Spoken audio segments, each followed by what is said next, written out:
Folded is a storytelling platform to dedicate making an impact. Donations supporting cancer-related initiatives are made to JJ's World. This is a registered 501c3 nonprofit organization. We are proud to collaborate awareness and sponsorship relationships with the Paula Tatic Foundation for Sarcoma Research, supporting efforts to increase awareness, advocate for patients, and advance conversations surrounding sarcoma research, specifically going into Ewing Sarcoma clinical trials. We are also honored to have a community partnership with the Atrium Health Foundation, helping amplify the importance of cancer research, innovation, and resources for patients and families. Through these partnerships, a portion of donations raised through Courage Unfolded will support efforts focused on advancing sarcoma research, clinical trials, helping contribute the development of better treatment options and hope for patients facing those rare cancers. Every story shared on Courage Unfolded has a purpose to educate and connect communities, support research, and remind people that no one should face cancer alone. Choosing truth before fear begs you to retreat. Welcome to the Courage family. Before I introduce and let Garrett on, he is battling Ewing sarcoma as of right now. And so Garrett Coffey, welcome. Hi. Hi there. It's great to be How here. are you doing? I'm doing Glad fantastic. to have you. Oh, sorry. I'm talking over you now. Go ahead. That's okay. No, I'm doing great. I had a bit of a rough day, rough last couple of days, but kind of comes with the territory. So Yeah, we're getting there. hanging You look in there. good. You look We're great. hanging in there. Yeah. Thank you. You're welcome. So Garrett, before we get started, I want to talk about the best, kind of question I like to start this off with is, who was Garrett before the cancer? What did you like to do before? Let's start there. That's a good question. I've always been like an outdoorsy kid, like to ride dirt bikes, play in the mud, swim, fish. Swim in the mud. Like, literally. Yeah, You swam in the mud? pretty much when I was little. Yeah, we were a little hillbilly, but that's okay. That's It's what okay, yeah. adds to the spice of life, I think. I've never heard of anyone swimming in the mud. I've actually taken like those trash cans, and when it rains, you like go down in the water, like on the street. I don't know, same. It's not the same thing, but okay, very cool. That's very cool. I'm gonna go play in the mud now. I'm gonna go do it. Uh-huh. What did you think? By the way, you're 24, right? Yes. Okay. So with that, what did you think your life was going to look like at 24 years old? Meaning this, who you were before, the things that you like to do. What were your plans at 24? It wouldn't have been anything close to this. That is for sure. I would say, I guess my plans before all that, they're kind of like with anybody. You think you work or you go to school and then you kind of either work or you go to college, and then you kind of get to the age where it's like almost 30. Like I need to get this moving. So I don't know. I've been dating Tessa for almost 2 years, and Wow. I guess that was kind of the plan, was just Yeah, to make date things her, work. kind of Yeah, go through life. Yeah. Were you planning on going to college or no? I never did. No, I Okay. never really knew what I wanted to do. So I figured I wouldn't go spend a whole bunch of money and get into debt for For no something reason. I I have no agree. idea what I want to do it for. So Yeah, I I didn't agree. know. There's so many people that go to college and don't use their degree. Mm-hmm. And so great decision. You don't need college, to make it in life. I Yeah. think it's certain things of being like a doctor or a lawyer or anything Right. like Yeah. that, you definitely have to go to college. For sure. Yeah. I went to college. Garrett, take it from me. Don't use it. So wasted a lot of money. It's unfortunately the way it goes. Yeah, unfortunately. So looking back at that, what do you miss about out of everything?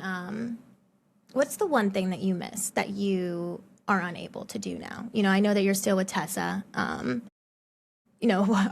we still swimming in muds? 'Cause if so, I need to come and join. But Unfortunately, yeah, no. Um,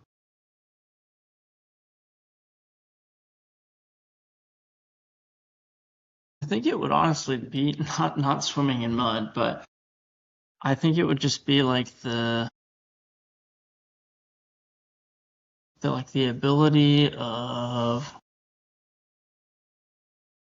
just like, I don't want to say like free will, but just like you get to go out and do whatever you want for like a weekend. Like my buddies and I would camp every once in a while, and we'd all get hammocks and we'd hang out in the woods, and that was what we would do for that's cool. 2-3 days. Like we would just get all of our stuff and go. So I think it's more of just like you can be like spontaneous with stuff. You have more Yeah, spontaneity with time. You have time. You have time. time. Yeah, it all Feeling out yeah to go and do it. comes Yeah, down no, to I that. totally Right. understand. Yeah. Well, So I that's guess very cool, just by the way. thanks. In the sense that you went out to the woods. Me being, from Vegas, we don't do that. Yeah. And so that's really cool. I mean, I just like I would love to do that. I've always wanted to kind of like camp out, and so it's really cool that you and your friends get to go and do that. But like I totally understand the time. Your Yeah. life's changed, Garrett. It's changed a lot. Yeah. Yeah, yeah. Very I know, much. right? Very State the much. obvious. But I want to kind of now, and thanks for sharing, who you were a little bit before. Mhm. I want to dig into the reality of your diagnosis. When did you realize something was like seriously wrong? So we're gonna take it back. We're gonna take it all the way back to like when you first got diagnosed. Kind of during our intro call when you were telling me how you first got diagnosed. That's basically what Mhm. I'm asking you.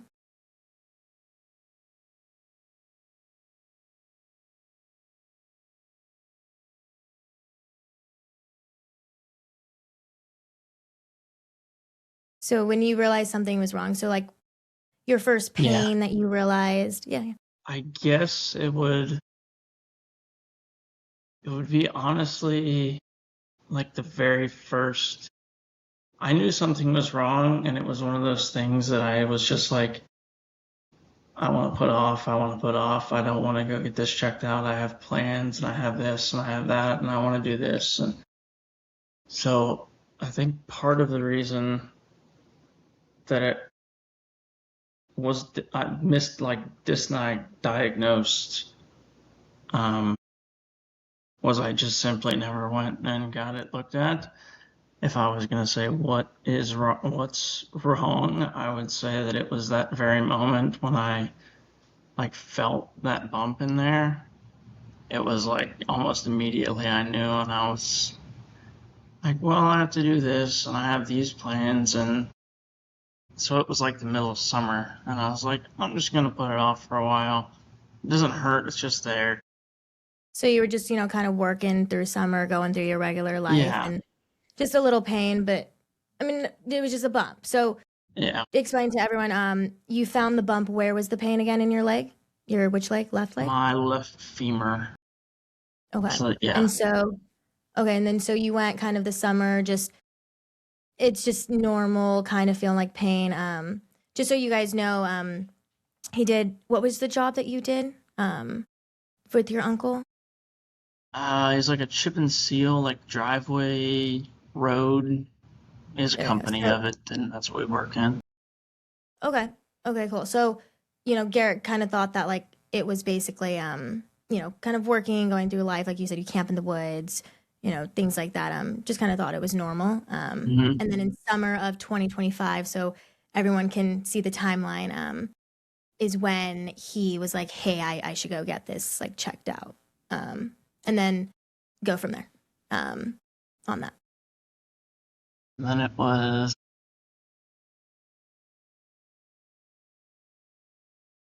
um Really gotta think about it now. No, you're good. So it kind of just, yeah, it just stemmed from there. It went through the whole, through into the summer, into probably like September or October.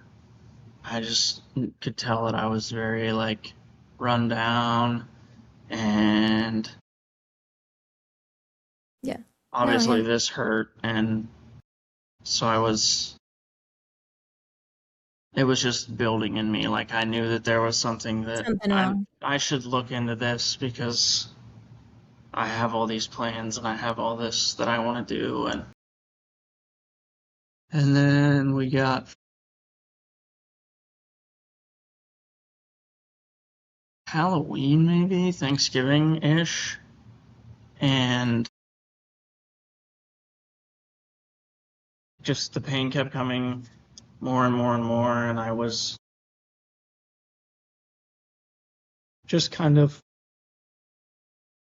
I guess, Googling my way through it. Like I was just trying to figure out like, why does this part of my leg hurt, and why does my head hurt, and why does this happen? And so I was doing the dangerous thing of Google Docking and looking at things that you shouldn't be Yeah. looking at when you have a scary thing like that come up. So Yeah, it then was a lot. It was a yeah, it lot. I was. mean, it was just pain and, not feeling right, and you knew something was wrong. Mhm. Um, kind of going through, and I remember from, the intro call with that, you and Tessa were telling me is, um, the summer going through that, and then, you were going to doctors, letting them know, and no one was doing like scans for you. They were kind of telling you had like I believe, right, arthritis. Um, Yeah, yeah. That one of wow. them gave me some crazy diagnosis of some crazy arthritis that I've never heard of. Yeah, It some was a wild stuff. Yeah, so just so everyone knows, long. for context, for Garrett, he went and had this pain for quite a long time. He went through the summer trying to let doctors know, like, I know something's wrong, something's wrong. They really just kept kind of pinpointing him in a different direction. Did diagnose him with arthritis. Come to find out, January, if I'm correct, stand corrected, of 2026 is when you did get diagnosed with Ewing sarcoma. I believe it was, yeah, Wow, January. Hmm. of 2026. So that's a really long time to go through that. I'm sorry. I expressed myself on our intro call, Hmm. but it was my heart goes out to you. It was just it's terrible to have to go through that, Garrett, and um, you can't change the past, obviously, but it's just people shouldn't have to go through that. So he didn't really get an MRI until the beginning of this year, and so when you got diagnosed, you went into a clinical trial, right? Hmm. So now within that clinical, well, let's take it, hold on, let's, before I ask you that, what is it like spending the months searching for answers and being told different things? Let's go there first. Like, how did that make you feel? Like going through the doctor and being in that, pain and them telling you it's this and you're like, oh my God, something's wrong. Like, did you believe them? Were you like, yeah, Um, right out the gate, no. When we went to the arthritis lady, I forget what their names are. Um, she was very, it was a very like fast paced. Um, she didn't look at any of like the imaging or anything that I had brought with us. well, It was just she just didn't look at the imaging. She didn't was look at just, any of the imaging. She wasn't. She almost just. It just felt kind of like she was just like proving that she was the doctor and like could do all these fancy things. And I was like, you're giving me something that I have to take for the rest of my life. and you're not even sure that that's what it is. That's just what you're Wow, just that just, throwing yeah. your doctors And at so you. your bump was getting bigger and bigger, right? During this time? Wow. Mm-hmm. And yeah, so that's just crazy. I'm just like, wow. Mm-hmm. It makes me angry. It does. It makes me angry because it is really by the book now, in days when it comes to diagnosis. Evolution in cancer has changed a lot, and Ewing sarcoma is starting to even come more in patients. And they do say Ewing sarcoma is a pediatric cancer as young kids get it. However, you're 24 years old, and you got diagnosed at before 20, and so it really has changed. And research is not enough, and I am just within that. I'm just sorry. And so, did you ever feel like your body was trying? I mean, obviously, your body was trying to tell you something that others didn't see. And so, at that point, were you like do an MRI, or who decided to do the MRI on you?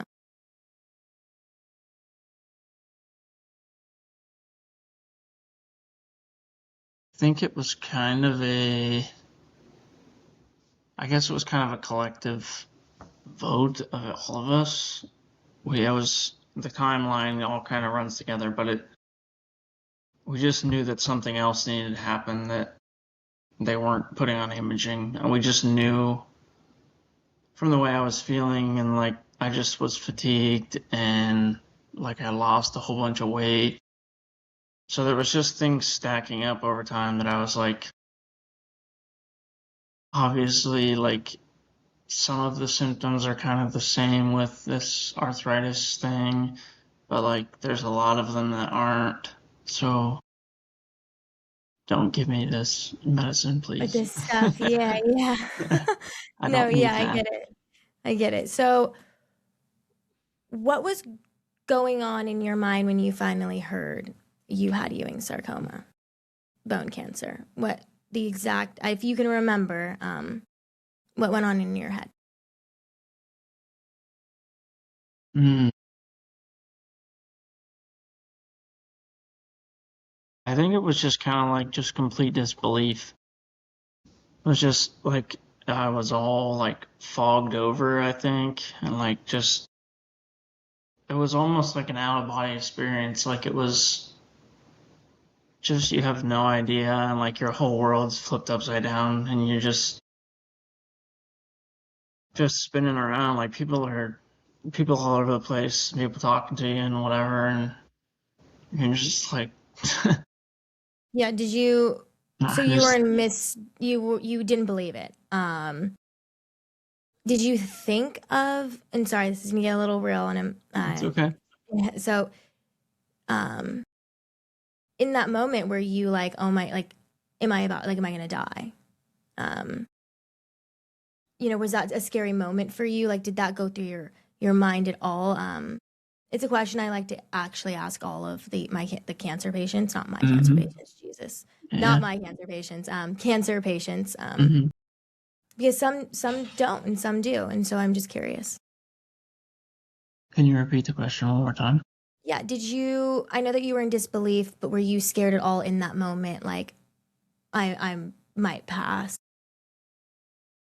Yeah, I think it was like almost immediately I had that thought, but we my family keeps so we went to my parents' house after I got the MRI details and everything, and like my brother was there and my sister was there and like all my family was there, so it was like they never let me get down into that, the sadness of like this is a death sentence, like they never let me think that.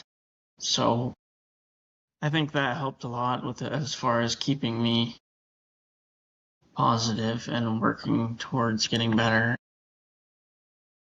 So And I I want you don't to know that, think yeah, I don't think I was no, ever sad as far as like thinking like this is the end, like I'm never because gonna it's not right, Garrett.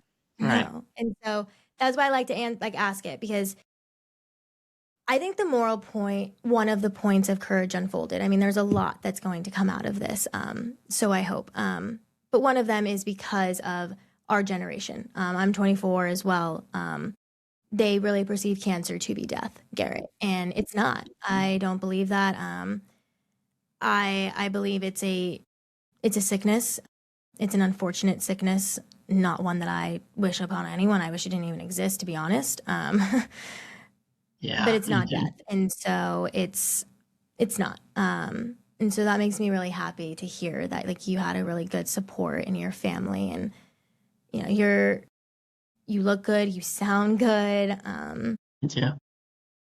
and that's important. I say it all the time. You know, surviving cancer isn't just about treatment. It's really about your mental, what you're doing at home. Sure. You know, the Sure. support, everything.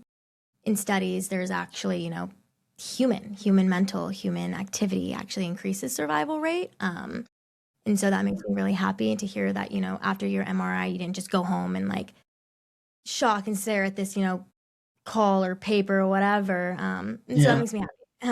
Kind of, it really warms my heart. And so, what is something about receiving like a cancer diagnosis that people don't talk about enough?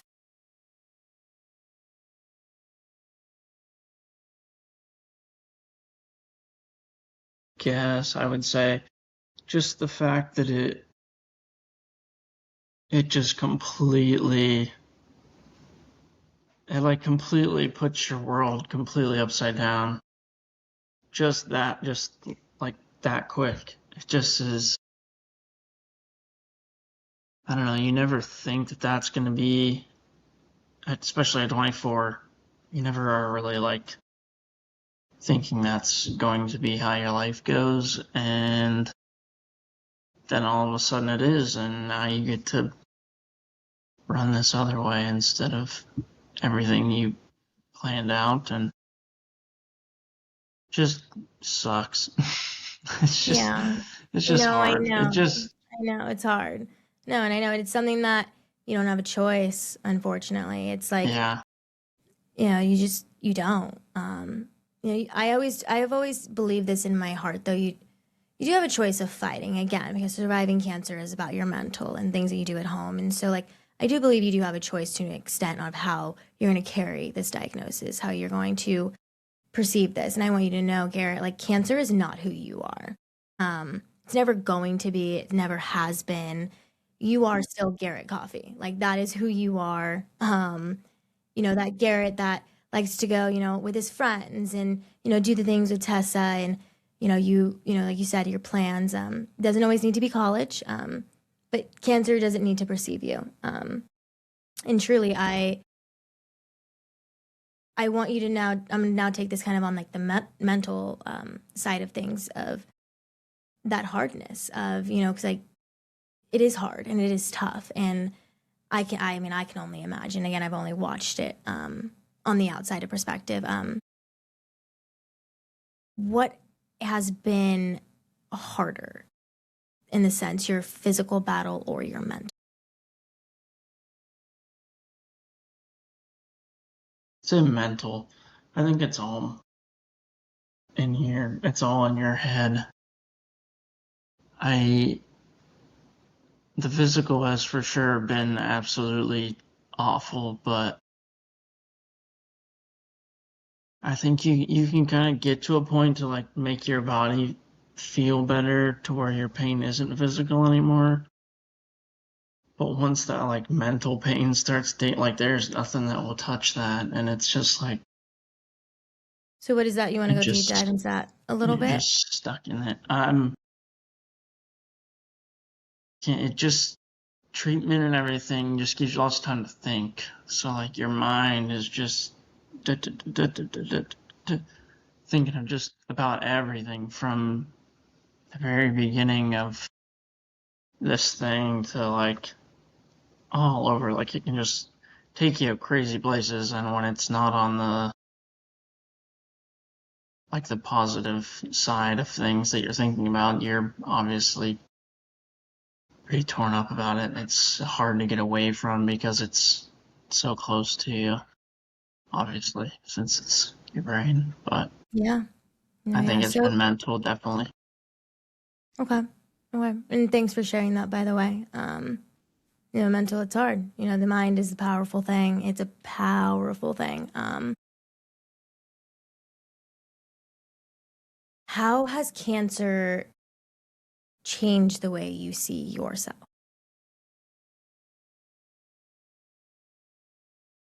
Uh,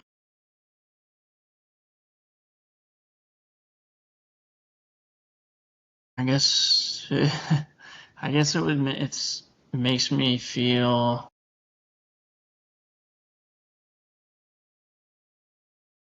stronger, I guess. Just knowing that like I've fought through this and like Yeah. still alive and still moving and still like Still moving. making the most of life and not just hating everything. And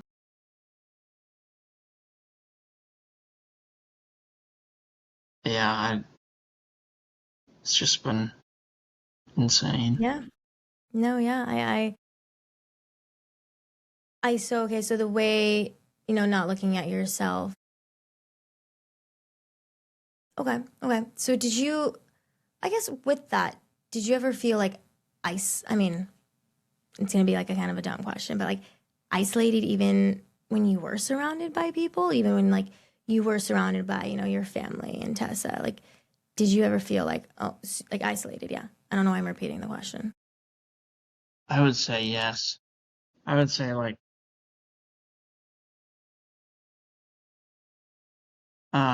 more so like when they would do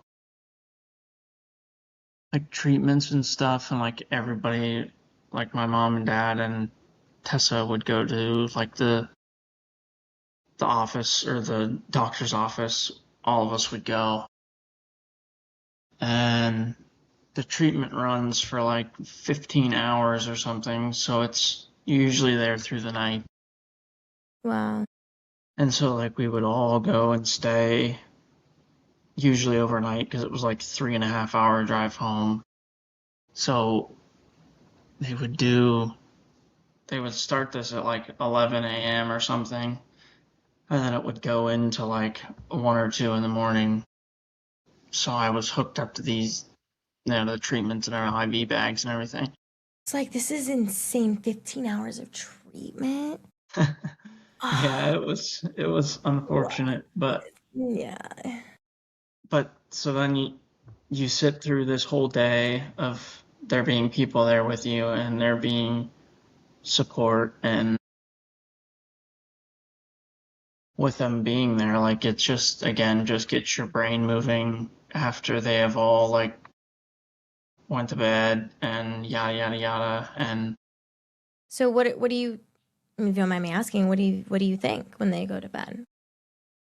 it kind of just feels like it like amps up the feeling of like anxiousness or fear of all the big bad scary words. But I think just like that, the fact that like they can be right there and have been there all day, but as soon as it's like they fall asleep and like they're not in the room, like it's just that quick that how quick Your your brain goes. mental can change just that quick and put They you in. say that when with cancer patients, when you're alone, those are, I mean, state the obvious, but those are the hardest, moments. Those are the battles, like you're saying, that come in the mental. No, I didn't mean to cut you off. You're good. It's all the like the little things of getting in and out of a car or just regular daily tasks that you just would never think of, that it's like trying to climb a mountain to get on the couch or get off the couch. Like it's just crazy things that you just don't think that.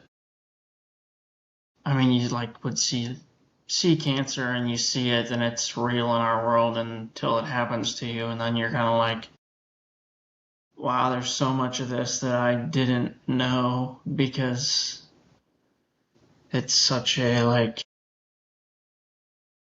Yeah. I don't want to So say talk about that. secretive, like, but they just don't talk about anything. They don't tell you or help you out with any of that, and No, they don't. you I just think go that in blind. you go in blind, basically. Your life gets changed. You go in and you get diagnosed with Ewing sarcoma, and then you're like, wait, okay, now I have to go through treatment. So now you have the treatment side of things.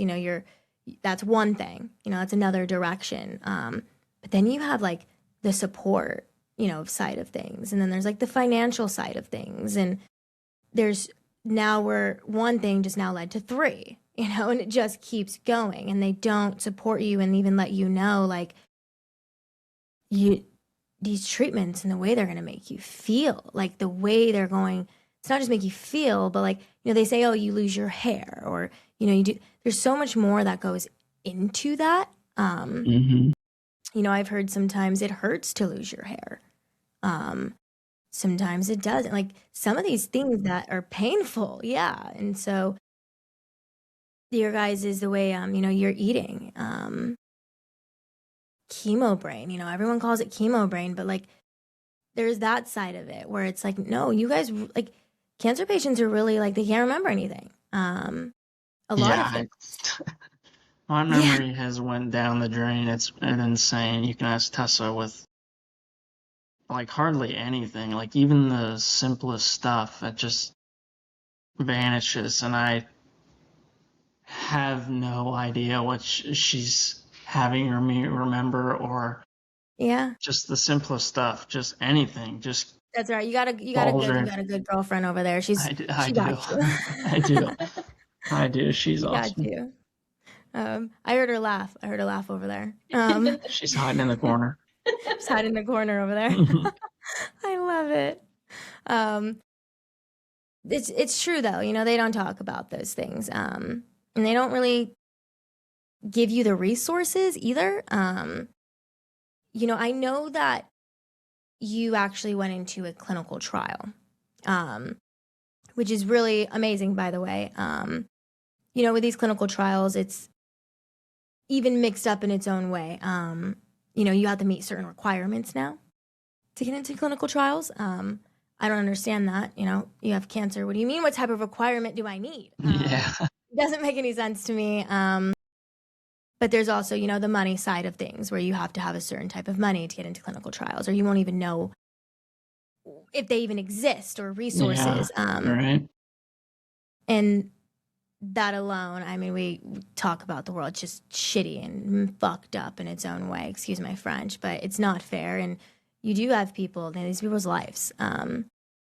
And so within that clinical trial, I would like you to actually explain that clinical trial. So, guys, Garrett went into a clinical trial after he got diagnosed, and it probably did him worse than it did him good. There's the Red Devil, so people know is what they give Ewing sarcoma patients. They give that to Ewing sarcoma patients, whether it's localized or metastasized. Same, doesn't matter. And so now, Garrett, go ahead and explain your clinical trial. Um, so I think it was like right around 2 years of full maintenance treatment. Um, Started pretty much with all like the heavy hitters for just kind of cancer in general, I believe. Um, Started with like 2 months of that, of the first cocktail of medicines. And Okay. then it was like four, I've been calling them rounds, so like 4 rounds of chemo, and then that's like one block. And then it was like scans and everything would come in between there to me, like to see if it was working. And then, so actually it was 2 rounds of chemo, the scans, 2 more rounds. So they did it like every 2 rounds to where it was either a PET scan or a CT or a MRI or all the fancy ones. And And then it kind of just went from there on. It was kind of scheduled like pretty strictly, like every 2 weeks. And it was as far as like the heavy hitters all the way down to like the maintenance like pill for the now last year or whatever. So it kind of put all the stuff in and then kind of just like hit the mix button and it spit them out all over the place. I'm sure there's a big long theory on where they're at and that they need to be So in this place and whatever, but they gave it to you faster. So it was like same medicine of treatment. However, you were getting it more often. I believe so. Yeah. Wow. Okay. And so if I remember correctly from our intro call, you said that it was legit. I mean, doing you worse. Like you were losing a bunch of weight. You ended up quitting actually, or walking away. I don't like to say quitting. Walking away from the clinical trial. That's all, right? Yeah. We started it with I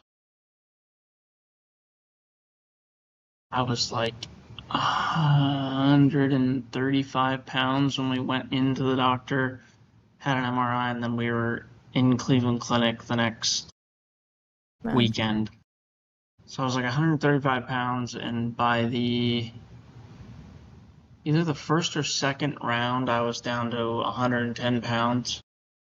Jeez. Like I lost it just within that. It was literally like probably 3 weeks, 4 weeks, and it was like off. That's insane. Yeah. It was crazy. Anyway, we then went to read the first 2 rounds. I thought, if this is what my life like, this is not the life that I want to live as far as the quality of life. When we went and they said that Ewing's is not a good, I don't want to say life expectancy, but like a prognosis, I guess. They don't have a great outcome of that. But they said, this is what we can do for you. Gave me this treatment, this clinical trial was just started. And then after the first 2 weeks, we flew to Florida to visit my aunt and kind of just hang out. I'm from Ohio, and it was like January, February, in the middle of Ohio, and it was gray clouds and disgusting outside. So me and my mom and my girlfriend Tessa flew to Florida to hang out for like 8 days. My mom has to travel for work sometimes, so we just stayed in the same hotel that she did, and we went and hung out by the pool and everything. And my aunt has an acupuncturist down here, and I was feeling awful and just like would try anything, like help me to eat or help me to like not have terrible like acid reflux. It just, yeah, in general, just get me to where this isn't gonna kill me this quickly and this ugly, I guess. But so I went to this acupuncturist, and she was like an angel sent from the heavens. She hit all kinds of points in me and like completely switched everything as far as like I went down there, and with obviously with chemo and everything, that it kills all of your stomach like bacteria and stuff. So like you can't eat anything, and what you do eat is like moves real slow, and you just don't get any of the nutrients or anything from it, along with painkillers and all the crap that they put you on. But wow, I mean, I'm so locked into your story right now. Your story is crazy. I mean, it really is. And it seems to be happening more and more often, especially with Ewing sarcoma and a lot of other rare cancers that tend to be more exposed now in this age. And so, I mean, just so the cancer, obviously, so the acupuncture, helped you eat, which is really cool. Did not know that. So that's something Hmm. that I hope people can take from this Yeah, episode. I mean, and a yeah. lot more, of course, but like that's one thing I want to definitely highlight is I didn't know that. It's something that I've watched cancer patients struggle with is eating. One thing that my brother struggled with was, eating. Hmm. Chemo does not want to make you guys eat. So No, he actually no. smoked a lot of weed um, to try to, help him, Hmm. basically. So that's another thing. Really cool. I'm gonna look into that. Yeah, acupuncture is incredible. You get a like somebody that knows what they're doing and like actually is trained like to do it good. She's phenomenal. Wow, wow. So It's, that's really helped you eat and stuff. yeah, I'm Wow, pretty wow. sure that's what like flipped the table and like had me not get so sick and get so meh, Yeah. get to the yucky part of it. But I think it was most of it. What I think was her just she Yeah. gets I you out of mean, that fight or that flight yucky mode part of and it. Sorry, go ahead. relaxed, and it's crazy. I would 100%, if anybody is interested in it, do it. It's crazy. Yeah, no. Reach Not out to even me, for guys. cancer benefits, but even just Anything. I mean, I'm gonna look into anything. it.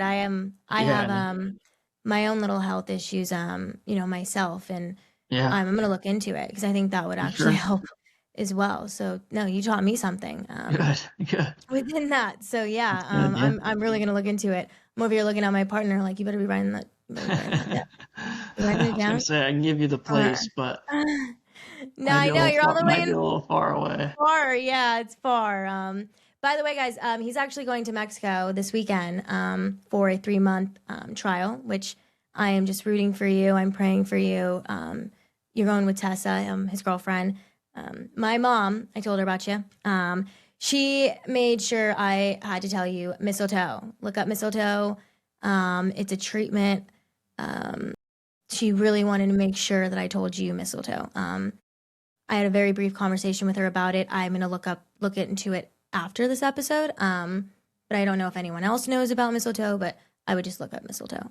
It's a treatment that I heard that's going really really well. Um, so there's that. Yeah.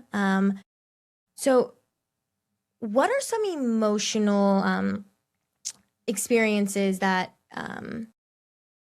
actually no, let's do you actually no. Do you think that cancer has changed your perspective? Ooh, this is a good one. Yeah, yeah. Do you think that cancer has changed your perspective on,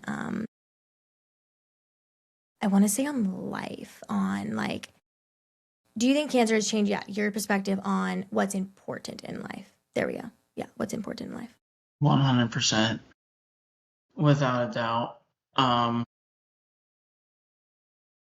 Again, I think it comes with just the fact of like everything stops and flips like instantly. I think that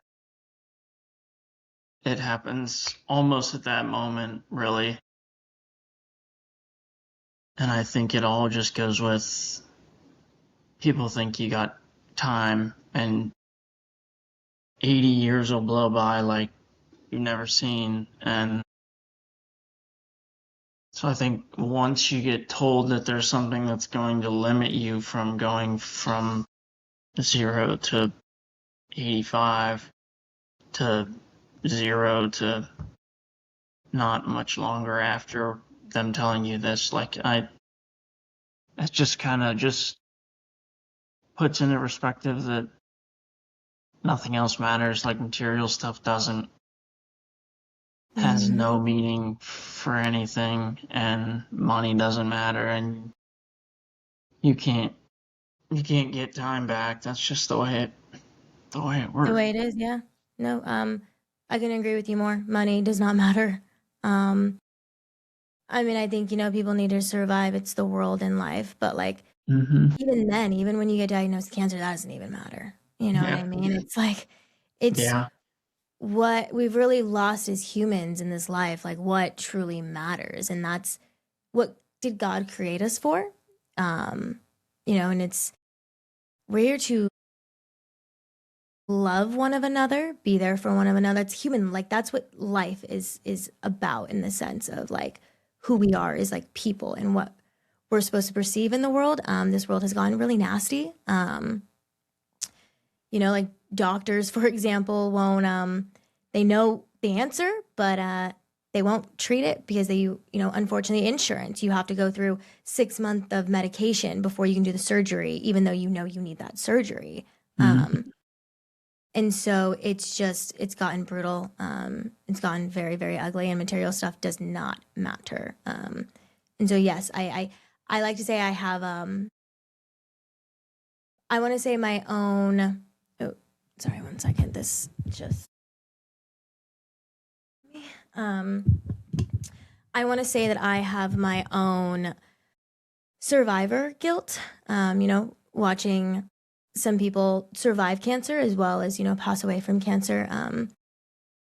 Time literally goes by so fast, Garrett. It's insane. I tell people all the time, I'm like, Mm-hmm. we don't have the time. If you want to do something, do it now. Yeah. Yeah. Yeah, big part of why I started Courage Unfolded was because truly, if something was to happen to me or anything, like what do I want to leave in this world? It's not my money. I don't have any money to begin with. I'm like, I'm Neither do literally, I. It's okay. it's fine. Yeah, we can be broke together, Gary. It's fine, all of us. But it doesn't matter. It really doesn't. What's gotten me through this survivors thing is like faith and hope and people, human connection.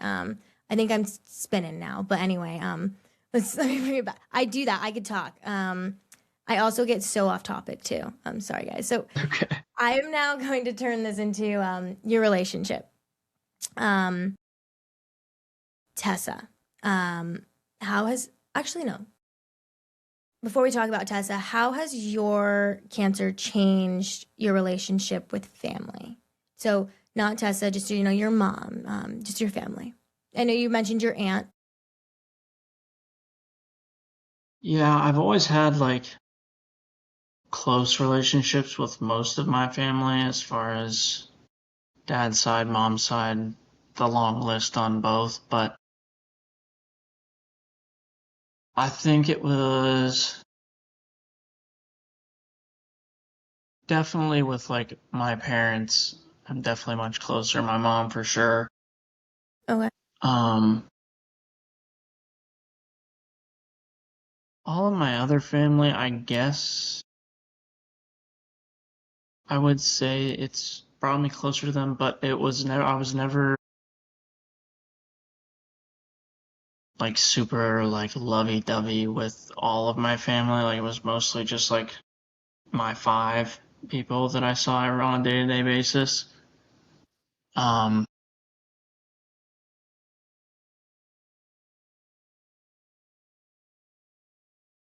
I guess it's brought me together with even like my friends and family. Um,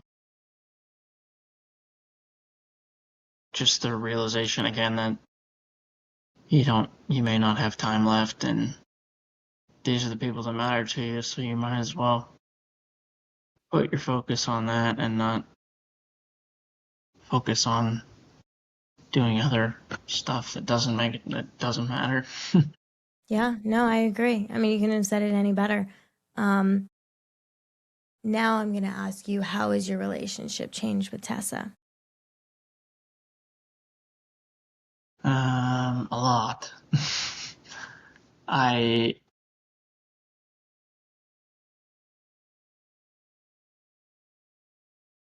Yeah, I would say there's not really anything that's the same as what it was when it started, except for obviously me and her, but it's definitely changed the dynamic of how, like, obviously, like, how our day to day was. She would work and I would work, and we would see each other like an hour of the day. and then eat food and then go to bed and then Yeah. wake up and do it again. Like the regular thing that you do when you're one, trying to make money, and two, trying to have fun. Like just so then that kind of all, I mean, obviously flipped when we got diagnosed, but Yeah. it just gives you an idea of like who is there for you and who wants to be there and like wants to take care of you and do the stuff that's not fun and do the supplements and everything else, and you don't get to see that until you obviously have something like this happen that you need someone to do that for you. And Yeah. it's been really eye-opening, the fact that she's still willing to do that, even there's Yeah. no reason. Yeah.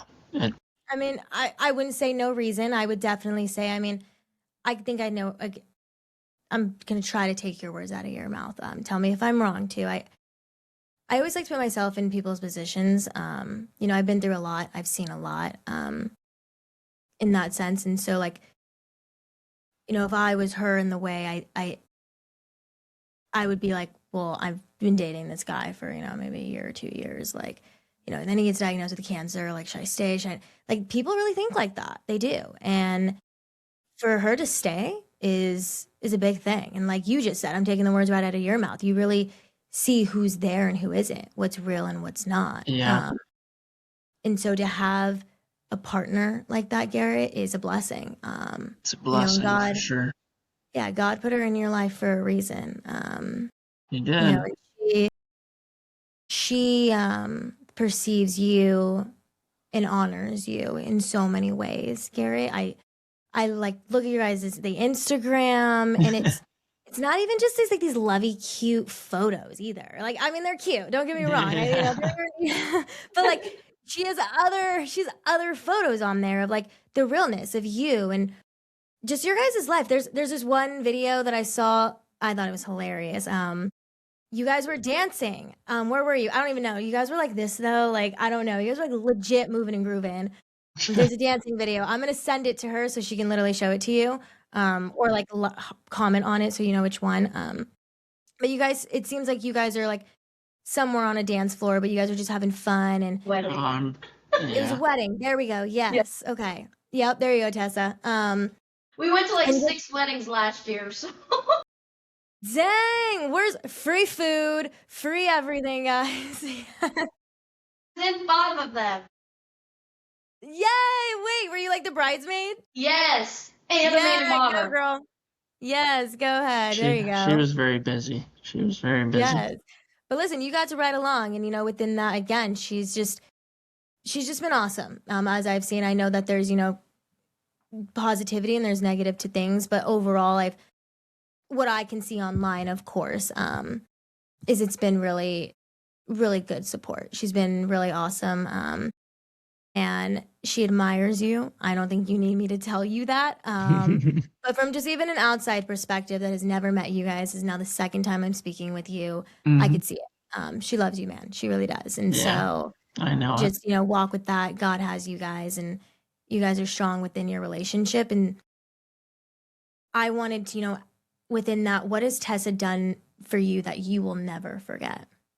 And I don't say being there. It could be anything. It could literally be just a moment, the moment that made you happy that you'll never forget. Anything.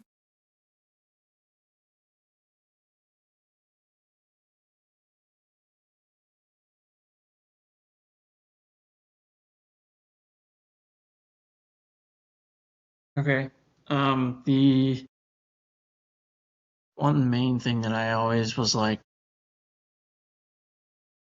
really struck me was when we went, so way back when all this started, my pain in like October and December, like through that time, the only thing that would help would be, with the pain at least, would be like obviously painkillers. And then like sitting in the hottest bathtub you could like get your water to, like as hot as you could possibly stand it. Just Oh, sitting wait, in, wait, pause that. So you did take hot baths. Okay. So yeah. I, okay, so I guess it's a thing. I did not know that. Again, Hmm. I'm learning as well. So the hot baths. So my brother did the same thing in the sense of hot baths. A lot of cancer patients actually take hot baths. Why do you guys take hot baths, if you don't mind me asking? What does that make you feel? I think it kind of like almost shocks your nervous system to the point where it just like fizzles out and you don't feel it as much. I Okay. mean, Okay. obviously, all like the health stuff for it, like opens your blood vessels and whatever else because the warm. But for me, it was kind of like a mini vacation. I would just get to hang out like by myself, and I would just drink water, like just hang out and drink water and look at my phone. And sometimes I drink coffee or sometimes I drink tea. Like I just It was hang your out, vacation. and it Yeah, was it like was my like your little vacation, and it was super hot, and I it made love my that. body feel better. So it was, Heck yeah. That's all that matters. Heck anyways, yeah. Anyways, yeah, going back to Tessa in that it, moment. Go ahead. every time. So we didn't. Tessa and I lived away from my parents, obviously, and we were like 10 minutes from them, like 7 if you drove fast. So the water at our house is not super great. So I didn't like to bathe in it because it's an Yeah. old well and it's just crap. So we would go to my parents' house. I would use their bathtub and their nice bathroom, and then we would like obviously drive back home and go to sleep.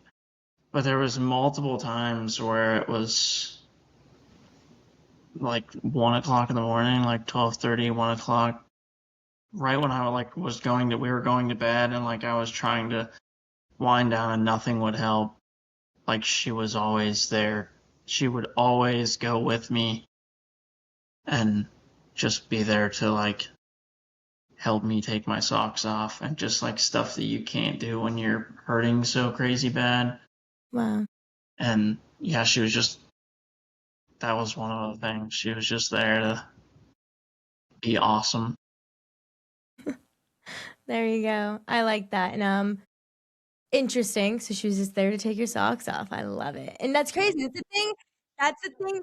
Exactly. That's the thing people need to know though, is like Yeah, it's I crazy. couldn't reach down there and grab them. I couldn't get my legs up there. I wasn't gonna take a bath with my socks on, so I figured I'd take them off. Yeah, take them I off. couldn't There reach you go. them, so You I, got your own personal sock person taking it off. It's perfect, can't get any better than that, Garrett.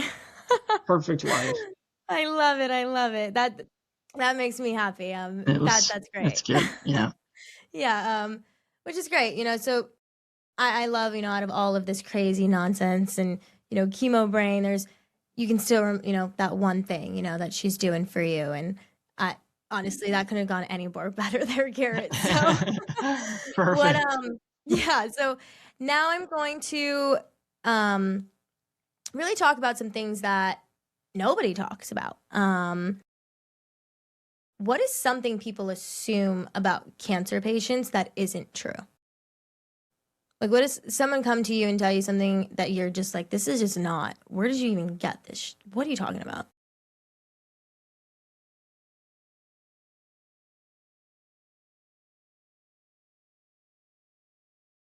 I guess that I would say like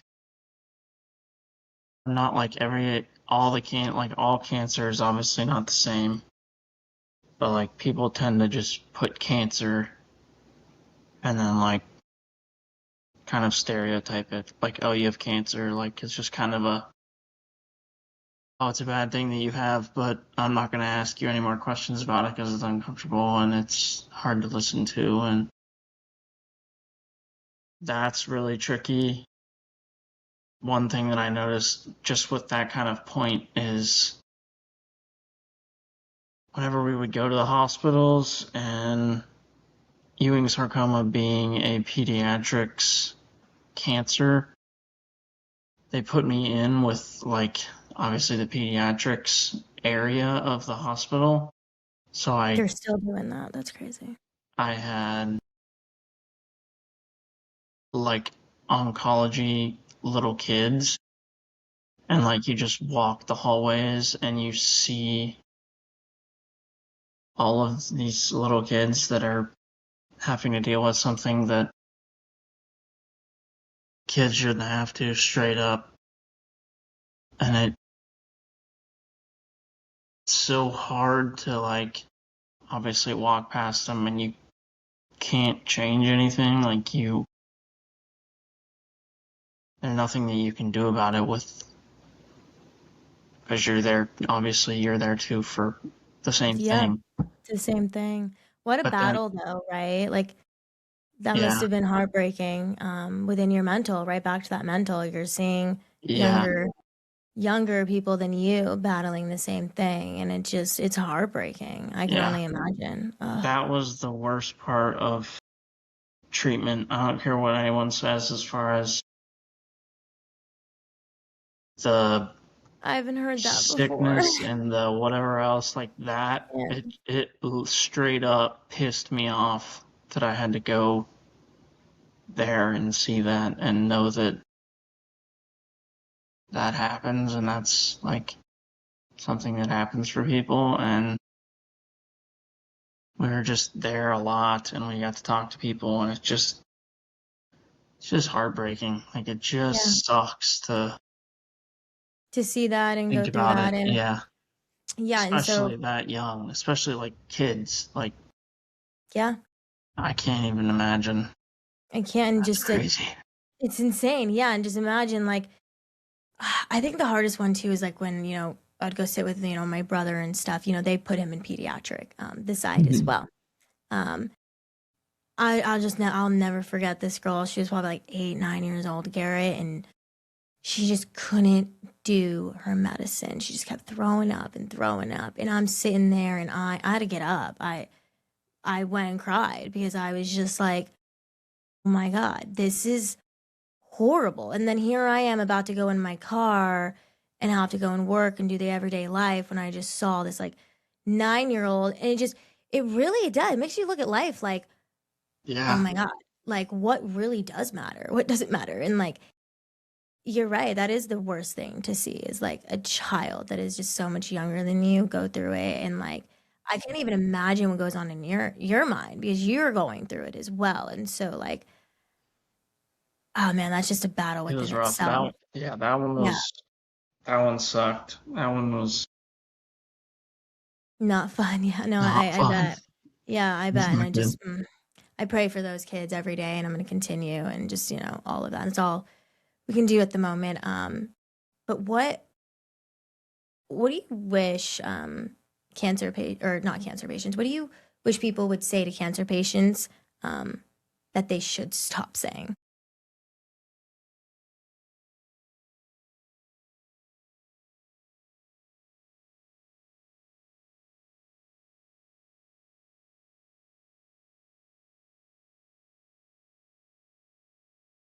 I guess one of the things that I struggled with personally when I was going through the crappy part at the beginning where I couldn't eat and everything, I think the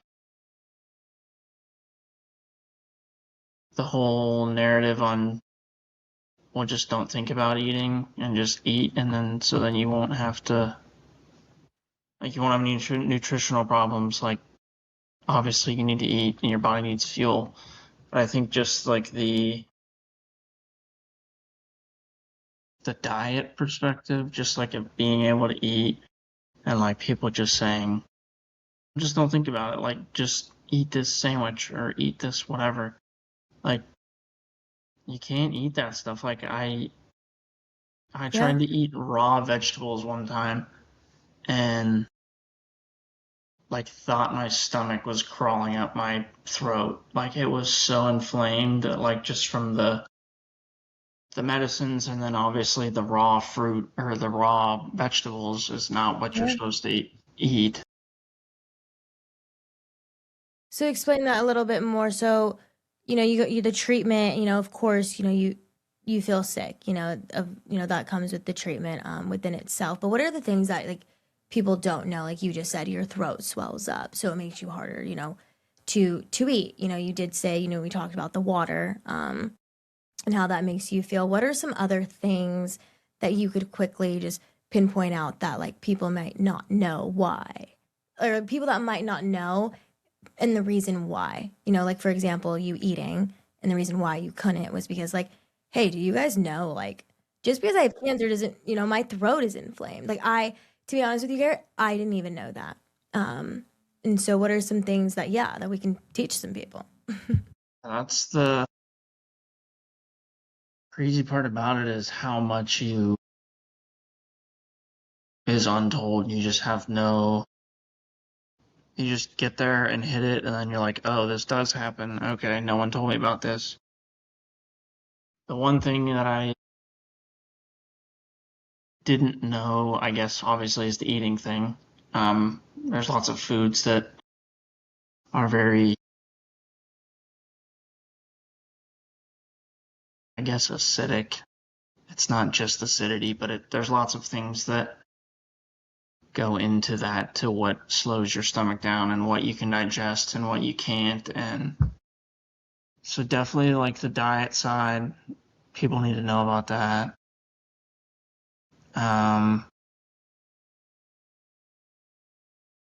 There's all kinds of stuff. Your hair does hurt when it falls out. Okay. I had very long hair, and it would like feel like your hair's breaking. It's Wow. it's a hard to explain feeling to someone that's never had that, obviously. Yeah. Anything like eyesight? Does that change at all? Like your Yeah, I got like floaters in my eyeballs, like it would like shimmer. okay. Like some people have like migraines and they get like floater stars in their eyes and like tunnel vision and stuff. Yep. That kind of started happening, and like it was almost all the time, it was just like floaters like in my eyeballs, like little specks of I don't know why it did that, but so definitely changes with your vision. You will get chemo brain, like you will not remember things and you will have no idea that you forgot them.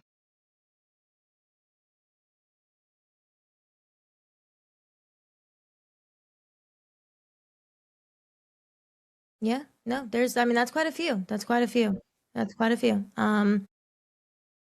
So within that, what is the loneliest part through your whole cancer journey, if you don't mind me asking?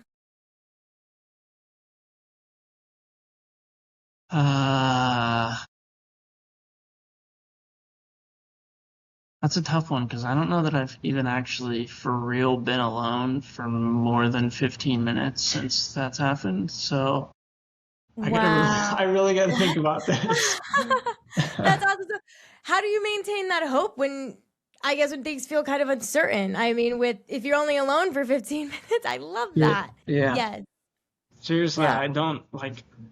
I can't think of a time where I haven't been like seriously by myself Heck in yeah. 4 months. Wow. There's just always been, obviously, Tessa's there, and like my parents and my friends.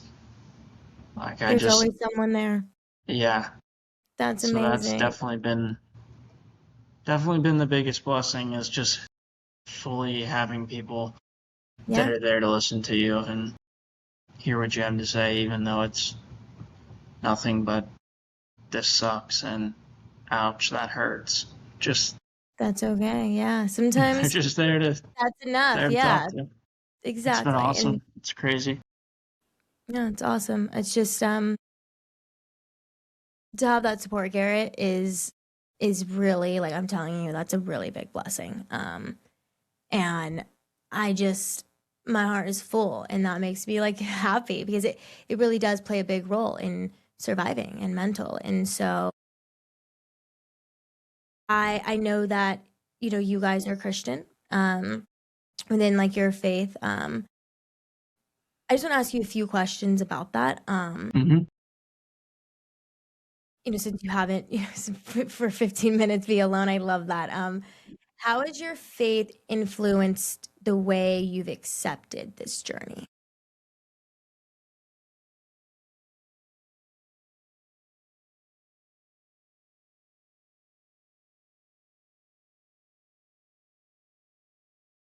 It didn't accept it very good at the beginning. I've kind of grown into it, obviously, just with the people being around me. My mom is super into church, and Tessa and I go, and so it kind of took a hit at the beginning. Like I wasn't real strong in it, and I didn't really. It was kind of like the why God, why? Just why is this happening to me? And um,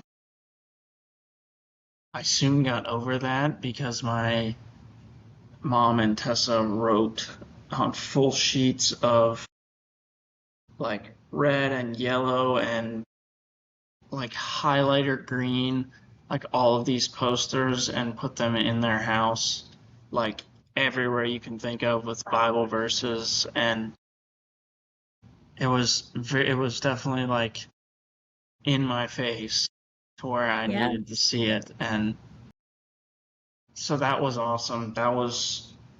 I think honestly, that is awesome. it was awesome. They We did should do like that for the the world. second We or should just third put day.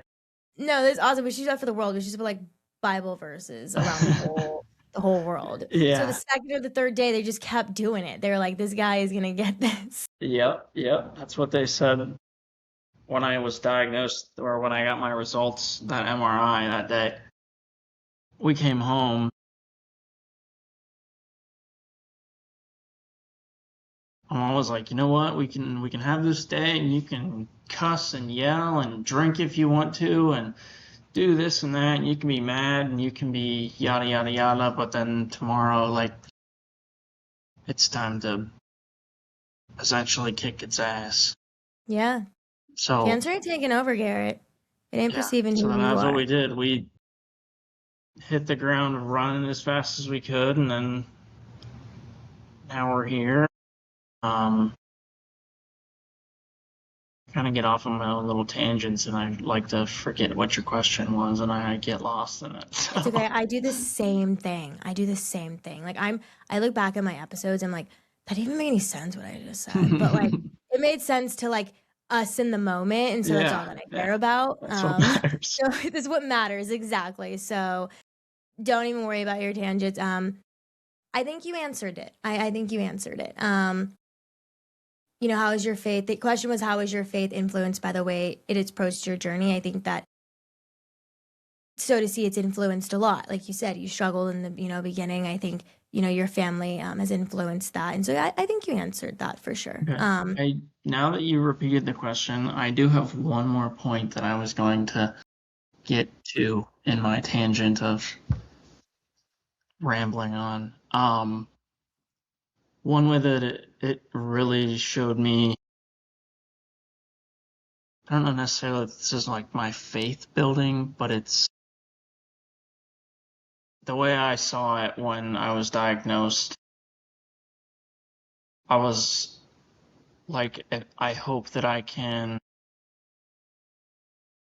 like take this away from another little kid.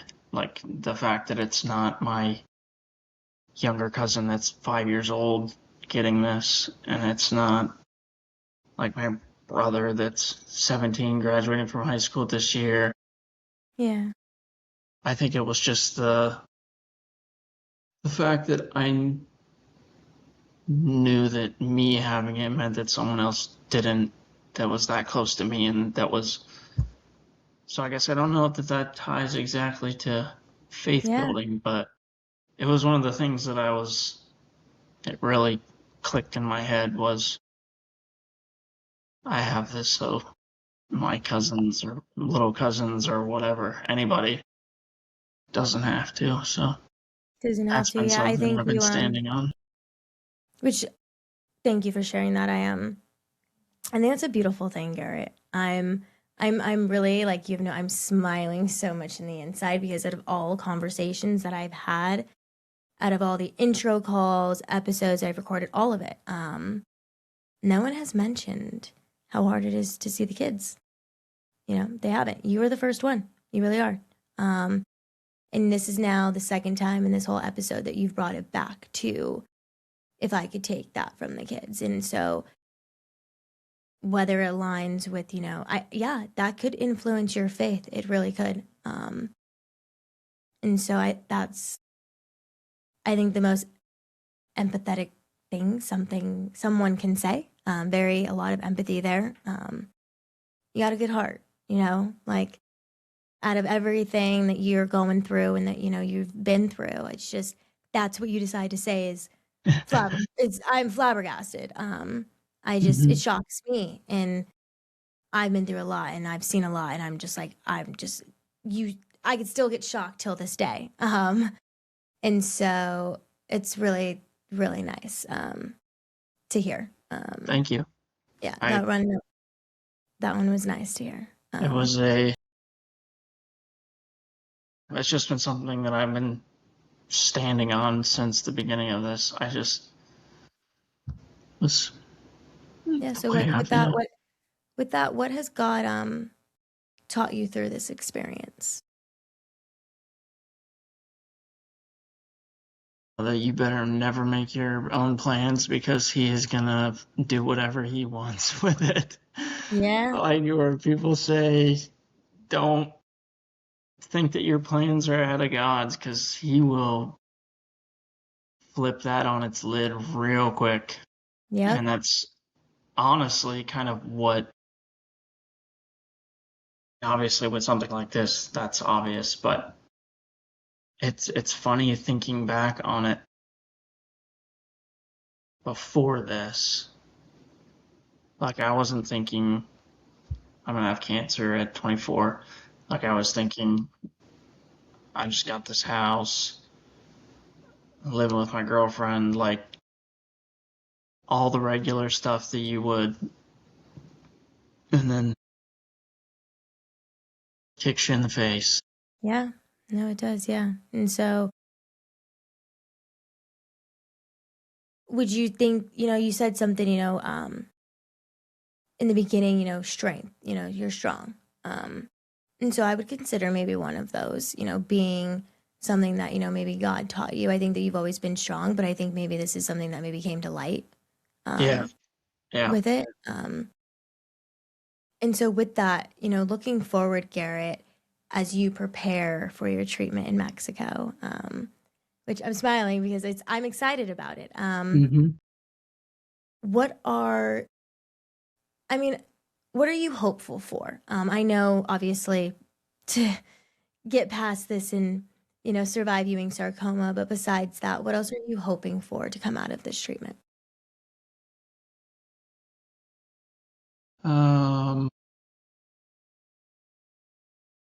Hoping that I can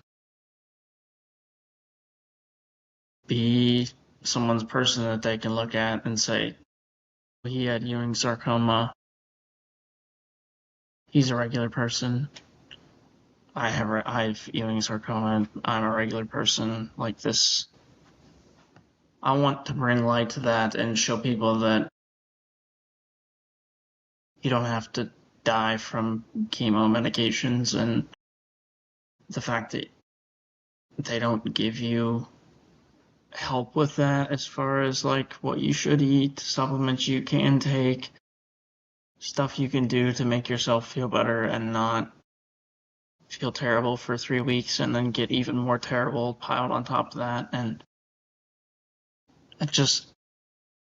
I really want someone to grab onto that and make it like pretty much just grab onto the stuff that is important in healing and like actually helps, and throw out the stuff that doesn't actually do anything, and it's just a way to get people to pay for stuff and insurance companies. Like I want that to be seen and like know that people can do natural stuff, and there's ways to heal yourself without losing all your hair, losing all your weight, and you can't eat anything. And so I just really hope that with my story, just brings light to that, just shows that you don't have to be terrible to feel awful, and just because you have a cancer, it's just...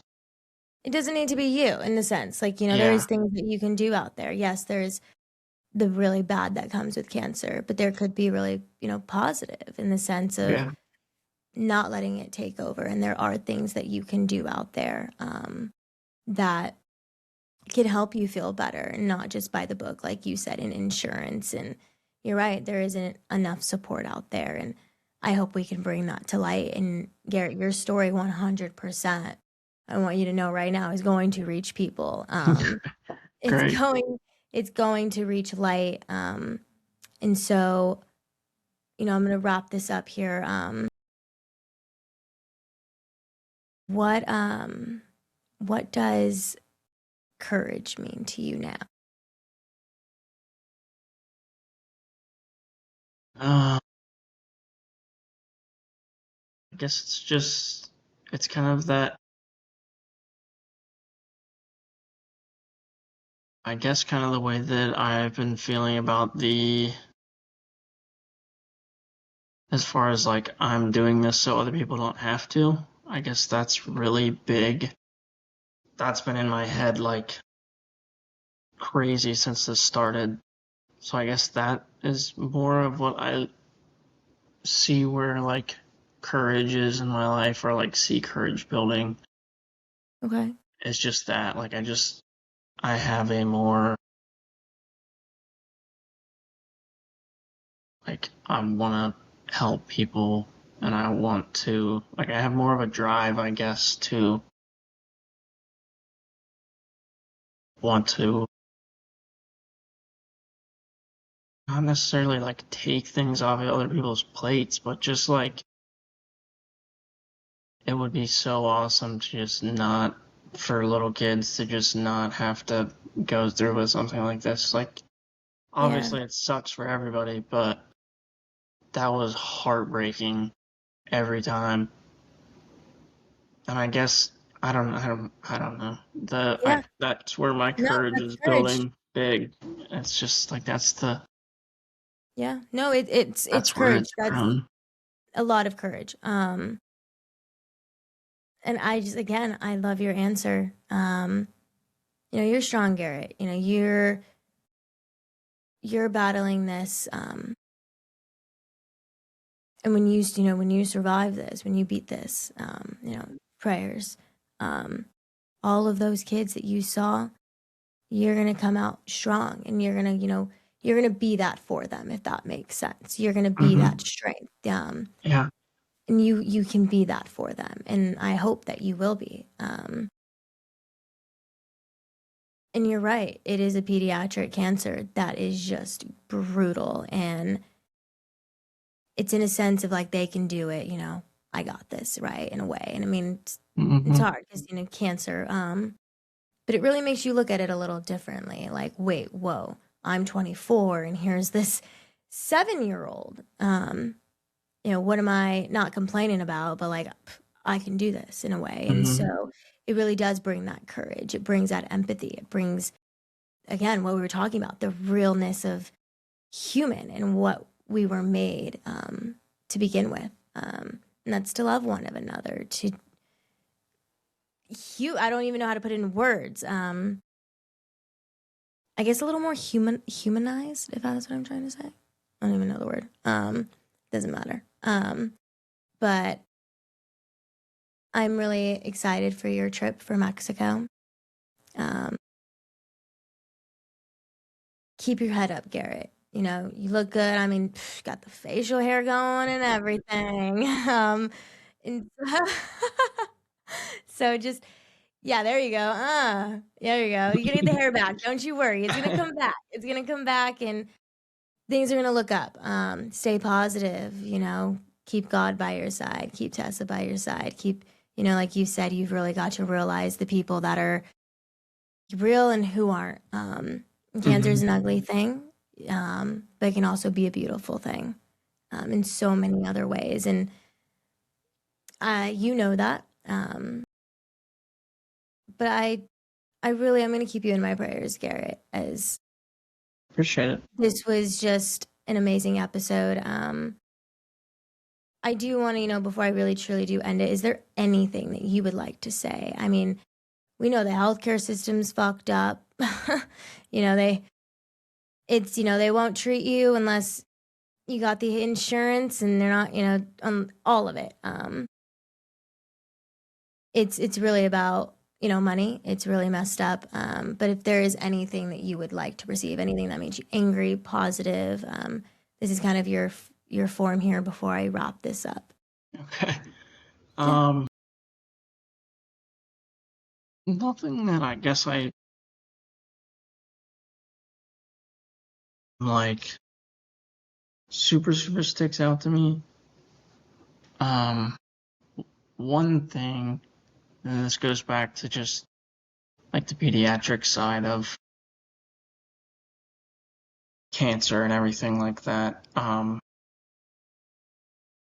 One thing that I just can't wrap my head around is the diet that these places are giving to these kids, that there's like, for example, we walked into the oncology, the pediatrics oncology, and I think it was the Cleveland Clinic. Either way, it doesn't make a difference. They asked me if I wanted a snack, and they brought out like Fire Hot Cheetos and like Doritos and all this stuff, and I was like, you really think that's what a kid with cancer that's dying and going through all this stuff should be eating? Like, you can't run and get the kid an apple or something, like cut up an apple for him, or all the money they make anyway. Beyond me. That's one of the things that I was just like, that whole, the fact that they have no, it's not like any guide or any lead. Like, they don't tell you that like certain foods are obviously going to make this journey way harder, and like this stuff you should stay away from and this stuff you shouldn't stay away from. This will help calm this stomach ache or whatever. I don't give you anything like that. They tell you to just eat whatever you want, and that it doesn't make a difference and nothing. And I just cannot believe that. I cannot. To this, like, still, they told me, again, I don't remember what it was, but it was something along the lines of, if all you can eat is a Snickers bar, go ahead and eat a Snickers bar. Or if all you can eat is a handful of candy, like eat a handful of candy and drink a Sprite or whatever. Like, yeah, like try to get whatever you can get down, but you're like sitting there like, it's just like, how can you give that to people? Exactly. Isn't there supposed to be like I agree with you. How can you give that to people? Aren't you guys supposed to, there should be other things that should make it a little easier, and we know that. Right. Yeah.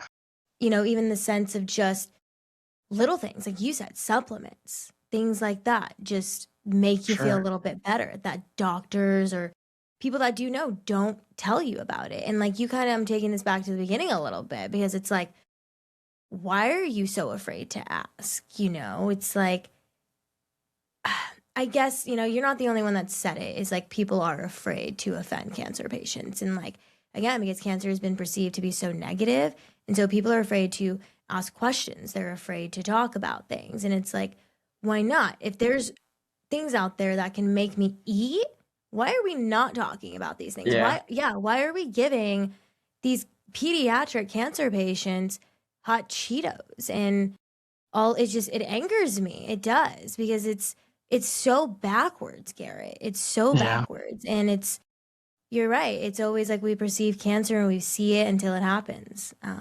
People think it's not going to happen to me, not me, not me. And it's like, it's not true. It's just not true. And so I hear you, and I hope that in this episode we can perceive that, and maybe hopefully these doctors and maybe not even just the doctors, just the whole healthcare system will start to change what they bring into the hospitals and what they are giving these cancer patients as snacks and doing other things that do help. And it's not just about treatment and your diagnosis, because it's not.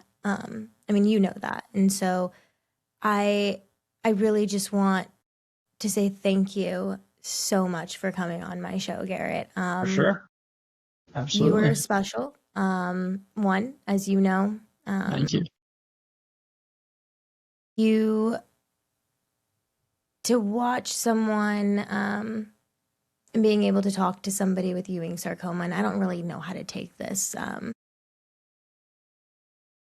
I just want to say thank you, because I told you in my intro or our introductory call, it kind of brought me a little bit of healing. When we did get done with our intro call, I did cry a little bit, in the sense of a connection of my brother, of course, but you